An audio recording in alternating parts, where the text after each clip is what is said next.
Olá, queridos alunos, tudo bem? Eu sou o professor Luiz Carlos, aqui da Rede Municipal de Ensino de Itapevi.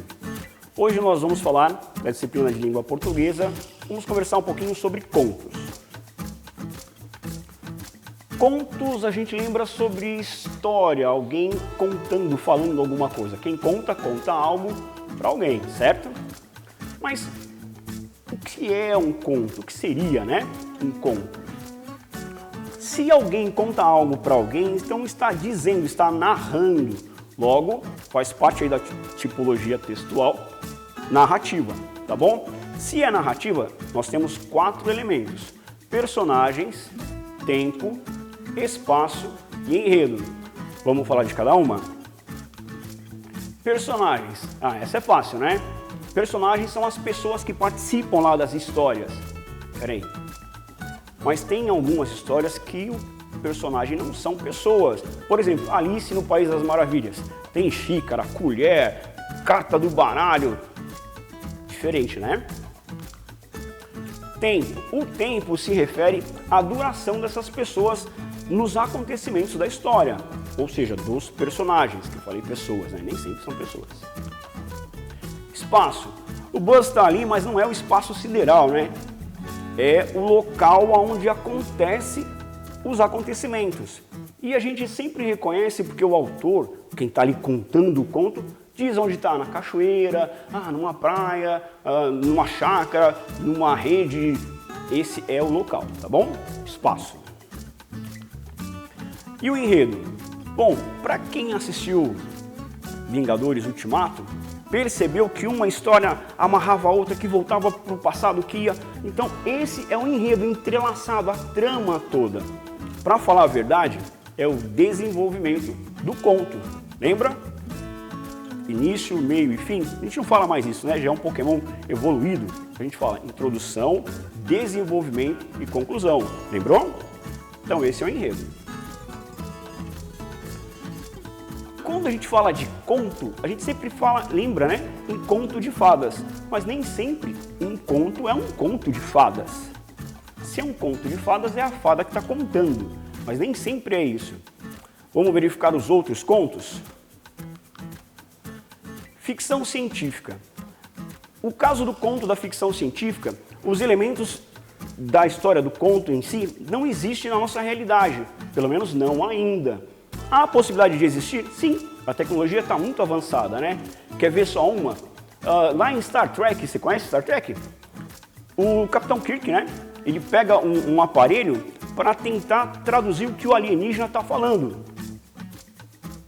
Olha, o Google Tradutor, a gente já tem isso. Então, o conto de ficção científica seria isso, tá bem? O outro conto, outro tipo de conto, é o infanto-juvenil. Isso é fácil, né? A linguagem é simples, tá falando ali mais para aquela galerinha mais pequenininha, né? Esse é tranquilo. O outro é o conto fantástico. Assemelhado ao de ficção científica, esses outros elementos ali no conto fantástico é impossível de existir na nossa realidade. Tá? Então esses são os contos fantásticos. E é claro, o conto de fadas. Aí, os elementos que ali existem são as fadas, as criaturas mágicas. Viu como é fácil? Bem tranquilo, né? Bom, o conto seria isso. Tranquilo? Vamos para a nossa próxima aula? Bom, agora vamos para a disciplina de matemática. Em matemática, nós vamos falar sobre tabelas e gráficos. Existem várias formas de registrarmos informações. As tabelas é uma dessas formas. O que é uma tabela? Bom, a tabela é um quadro onde nós temos linhas e colunas. Nessas linhas e colunas, nós colocamos dados e esses dados são as informações que necessitamos para fazer essa tabela. Você já ouviu falar alguém dizer, ou se de repente você repetiu, alguém dizer assim: para que eu vou aprender tudo isso? No que eu vou usar isso na minha vida? Primeiro, conhecimento não ocupa espaço, ele expande.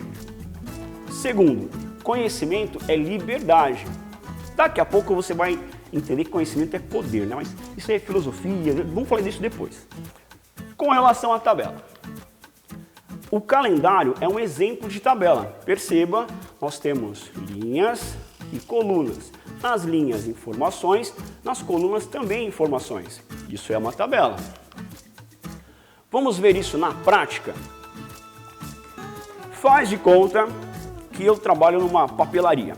E nessa papelaria, a gente vende guache por unidade, não na caixinha. Porque às vezes acaba, né, o guache de casa, você quer comprar outro guache, tem que comprar a caixinha inteira. Não, lá na minha papelaria, você pode comprar a unidade.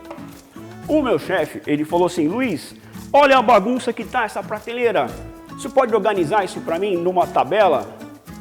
E agora? Vamos dar uma olhada, o que eu tenho aqui? Eu tenho várias cores. Então, eu vou separar primeiro por cores. Vamos lá? Aqui está o meu guache. Primeira cor que eu vou separar, o amarelo. Deixa eu colocar o amarelo aqui.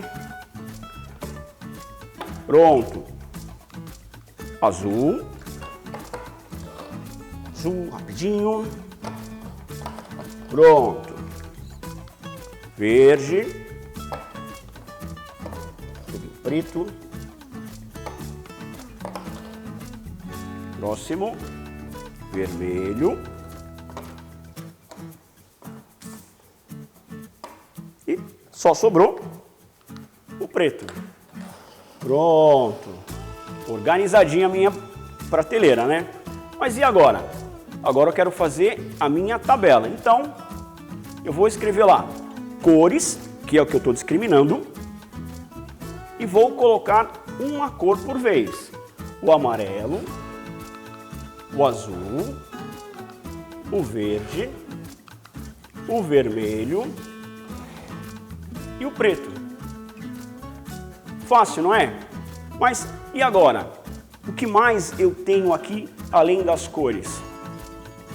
Ah, quantidade. Eu percebo que são quantidades diferentes. Então vamos ver as quantidades? De amarelo eu tenho 5. De azul eu tenho 6. De verde também tenho 6. De vermelho eu tenho 8. E de preto eu tenho 9. Pronto! Terminei a minha tabela. Fácil, não é? Mas e agora? Agora vamos para a construção do gráfico. Perceba que para construir o gráfico eu preciso de uma tabela. Uma coisa depende da outra. Para construir o gráfico, eu coloco uma linha na horizontal, que você vai aprender que essa linha se chama eixo X. Depois a gente fala sobre isso, tá bom? São abscissas, é outra história. Nesse eixo X, na linha horizontal, eu vou colocar as minhas cores, que é uma discriminação que eu tenho. E depois eu preciso saber como é que eu vou fazer a minha outra linha, que é o eixo Y. Para isso, não esqueça, uma das perguntas que você tem que fazer é qual é a maior quantidade que eu tenho? Nesse caso, a minha maior quantidade é o preto. Por que eu preciso fazer isso? Porque se a minha maior quantidade é 9, eu preciso fazer uma linha Y com 10? Não, eu não vou usar o 10 e assim por diante. Tá bem? Então vamos lá. Isso significa o quê? Que a minha linha de Y, perdão, ela vai ter 9 divisões, porque a minha maior quantidade é 9. Aí é simples, eu coloco 9 divisões no meu eixo Y. Tranquilo? Tá lá. Agora, lá no eixo Y, eu discrimino 1, 2, 3 até chegar no 9. Fácil até aí, né? O que fazer agora? Percebe aqui, ó, que eu cheguei até o número 5 com o meu amarelo, porque eu tenho 5 unidades. E você vai fazer essa coluninha, vai construir, desenhar, pintar, é bom também, né? Para cada quantidade de cores. O azul 6, o verde também 6, vermelho 8 e o preto 9. Pronto! Construímos o nosso gráfico. Viu como é tranquilo? O que eu vou fazer com tudo isso? Eu tenho muitas perguntas para responder com o gráfico. quanto de tinta, qual a maior quantidade que eu tenho, qual é a menor quantidade que eu não tenho, qual eu vou precisar comprar mais, qual eu vou precisar comprar menos. Viu só? Quanta coisa dá para fazer com essa informação organizada? Percebe uma coisa, conseguiu entender o poder do conhecimento? Tudo organizadinho, o que eu preciso, o que eu não preciso. Para você, mãe, pai, que tem um lindão, uma lindona com deficiência, a gente pode desenhar as cores e pedir para ele colocar as quantidades. E então perceber o desenvolvimento, tá? Das barrinhas lá. Não tem uma quantidade de guache? Pode fazer com brinquedos, com grãos, tá bom? É isso, pessoal. Muito obrigado, até a próxima. Dá uma olhadinha lá no link, tem muita lição boa lá para fazer, tá bom? Um abraço, até mais.